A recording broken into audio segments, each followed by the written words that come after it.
Hi guys, so Corsair released something I truly didn't expect. A sub 40 gram solid shell gaming mouse with up-to-date specs and no RGB. The exact weight of the Sabre V2 Pro is only 36 grams, which is about the same as Pulsar's Crazy Light mice. So it is a very lightweight offering. This lower weight on this mouse comes with a price though, and it is the shell rigidness.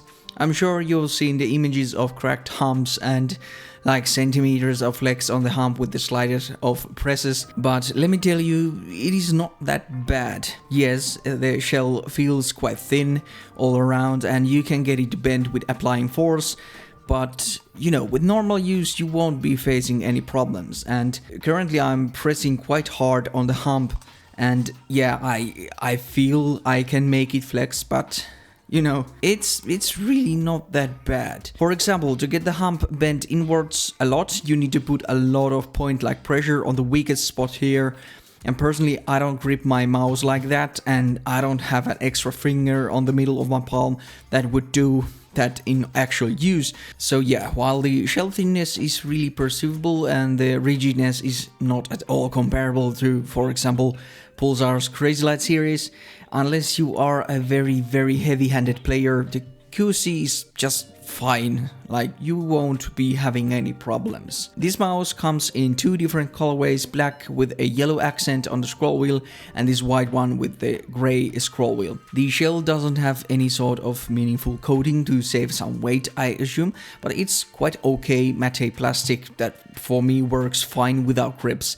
There are also some grips included that are not the best, but they do improve the grippiness a bit. But overall, I've had no big problems gripping these without using grips, since the shape is quite nice and the weight is also very good considering the size as well. The shape is sharing some of the DNA with Razer's and Finalmouse design language, and the closest one I have used is probably the Finalmouse medium shape.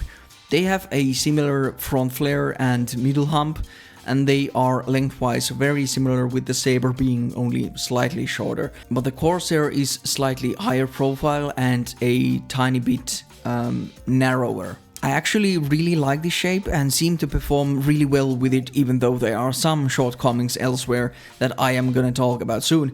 But like on this mouse, when I grip it, the hump is hitting really nicely the underside of my knuckles and I get really good control with this mouse. There is a Chinese mouse from Dario, which is pretty much the exact same shape as this one, so it is highly likely that Corsair is using that exact same OEM and made some improvements to it. The sensor position is quite low on the mouse. It is not super low, but like a centimeter forward and it would be spot on perfect. Currently there is some adjustment needed when I swap to this and I still miss some of that finer control from my fingers, but you know, it's still okay, I'd say.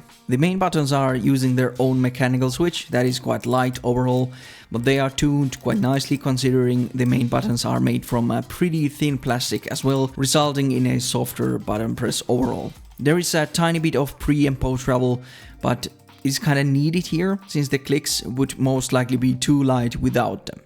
The scroll wheel is good, nothing bad to say about that one, and the side buttons are kinda like I expected. They are not unusable, but overall they are quite mushy, and especially the backside button goes inside the shell quite a bit. They are very similar feeling side buttons as with some other Chinese mice I've tried, but they do work, and the size of the side buttons is good. And yeah, I like that there is a gap between them so you can distinguish which one you are pressing. These stock skates I had to remove right away since they were installed unevenly on the base, with some edges going over the edge where the skates lie, resulting in a very scratchy experience. From what I remember, they were kind of basic skates you find on a lot of Chinese mice, so not the best, but honestly usable if you don't get a unit where they are installed badly. The wireless performance and all that I sadly have no reason to test yet, since their driver is kinda a work in progress. I waited to do this review, I waited for them to release the new firmware so I could measure latency, but they still haven't done so, but I really hope it arrives soon. Currently, you don't have the ability to swap from a 8 milliseconds debounce in the driver, and you also don't have control over things like motion sync. So testing click and motion latency would just result in some super bad results. I've seen some latency results with the upcoming firmware, and those results seem very promising, so I hope they release the new firmware soon. Currently, I really like gaming with this one occasionally, since the shape just works really well, and together with the weight, it's a really nice feeling mouse. But the 8 milliseconds of click latency, or over 8 milliseconds of click latency, just is a way too much, and something I can definitely notice in game. But yeah, the fix is coming. I hope it arrives soon. Overall, I would say this one is one of the best mice you can probably get from a local supermarket at some point.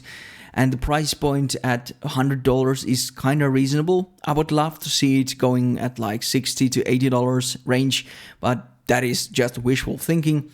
But yeah, I imagine at some point this will drop in price a bit, especially when there are some discounts happening. It is a product that shows pretty well that Corsair is wanting to get more serious with the M&K scene as well, alongside their huge dominance on the controller world with SCUF, and it is great to see these lightweight mice becoming more mainstream. Is it a perfect mouse? Definitely not, but it's a mouse I could recommend to cop if you just need a mouse quick and local stores are your only option. So yeah, I really think that this is overall a decent mouse release, great weight, great shape, and I just hope they get the firmware out as soon as possible. But thanks for watching and goodbye.